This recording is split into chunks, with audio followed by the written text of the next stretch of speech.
Genesis chapter 34. The Rape of Dinah. One day Dinah, the daughter of Jacob and Leah, went to visit some of the Canaanite women. When Shechem, son of Hamor the Hivite, who was chief of that region, saw her, he took her and raped her. But he found the young woman so attractive that he fell in love with her and tried to win her affection.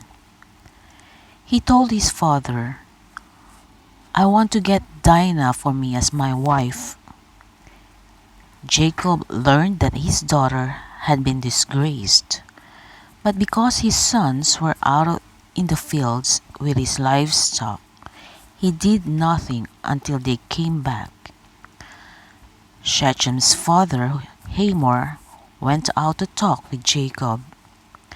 Just as Jacob's sons were coming in from the fields.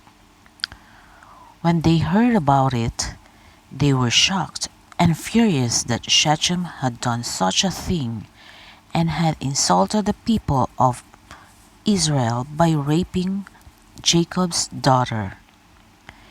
Hamor said to him, "My son Shechem has fallen in love with your daughter.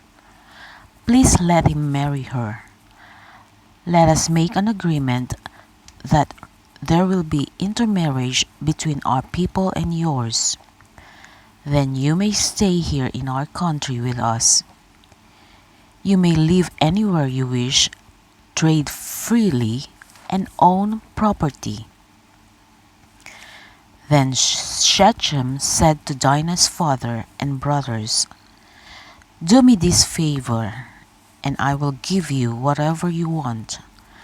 Tell me what presents you want and set the payment for the bride as high as you wish.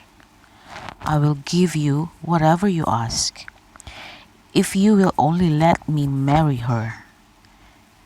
Because Shechem had disgraced their sister Dinah, Jacob's sons answered Shechem and his father Hamor in a deceitful way. They said to him, "We cannot let our sister marry a man who is not circumcised. That would be a disgrace for us.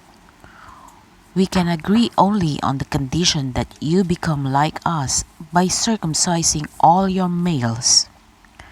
Then we will agree to intermarriage. We will settle among you and become one people with you.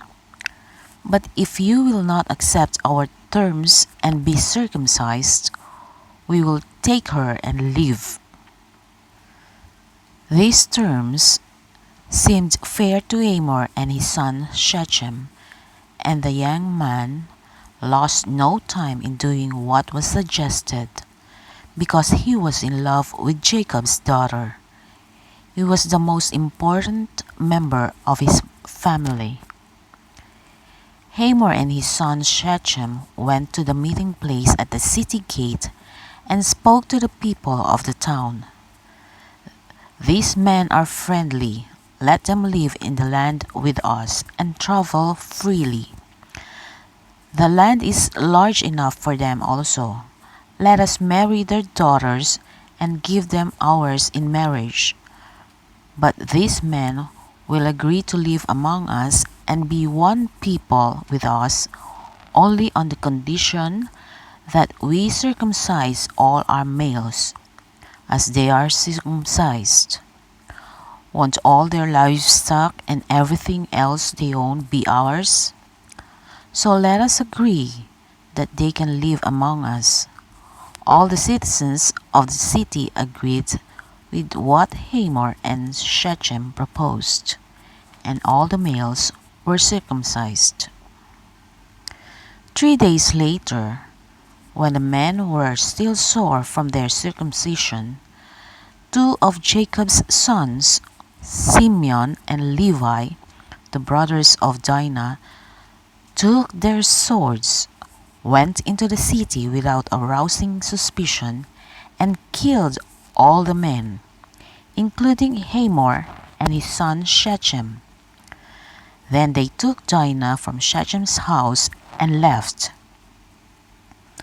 After the slaughter, Jacob's other sons looted the town to take revenge for their sister's disgrace.